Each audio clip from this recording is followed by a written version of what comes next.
L'info éco avec Capital. L'info pratique du jour, les cadres connaissent aussi la crise.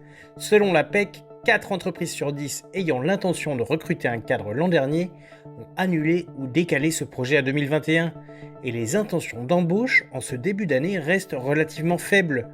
Malgré ce constat peu réjouissant, certains secteurs montrent des signaux relativement encourageants. C'est le cas de l'industrie notamment, dans lequel 16% des entreprises comptent recruter des cadres début 2021 contre 8% seulement fin 2020.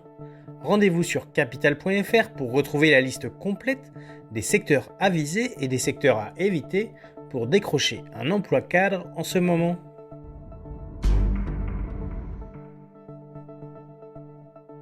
Ce n'est pas un coup de gueule qui est mis en avant aujourd'hui, mais un effort de transparence d'un élu de l'Assemblée nationale. En exclusivité pour Capital, le député Mathieu Orphelin dévoile le bilan de l'utilisation de ses frais de mandat en 2020. Chaque député dispose en effet d'une somme mensuelle pour payer les dépenses liées à ses fonctions, comme les transports, l'hébergement ou les repas. L'an dernier, l'élu du Maine-et-Loire a dépensé au total 44 074 € sur une enveloppe annuelle de 67 200 €. Le montant non dépensé sera reversé à l'Assemblée nationale. Si en raison de la crise sanitaire certaines dépenses ont chuté, comme les déplacements, les frais de communication ont triplé.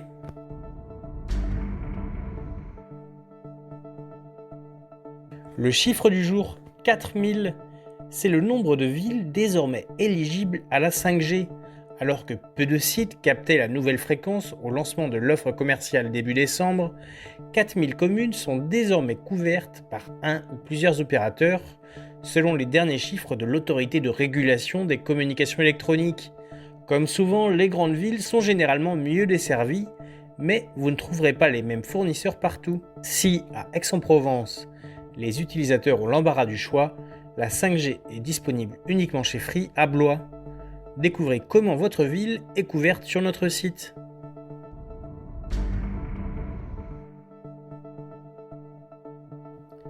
On termine par une nouvelle qui pourrait fâcher les Français. L'association Amorce, premier réseau de collectivités réunis autour des thématiques des déchets, de l'eau et de la transition énergétique, tire la sonnette d'alarme.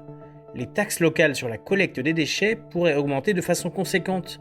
En effet, les collectivités ont moins de recettes et la facture des prestataires grimpe à cause du Covid-19. Par ailleurs, la taxe générale sur les activités polluantes a connu une forte hausse au 1er janvier. Bilan : 2/3 des collectivités sondées annoncent des hausses de la fiscalité locale. Tous les détails sur capital.fr.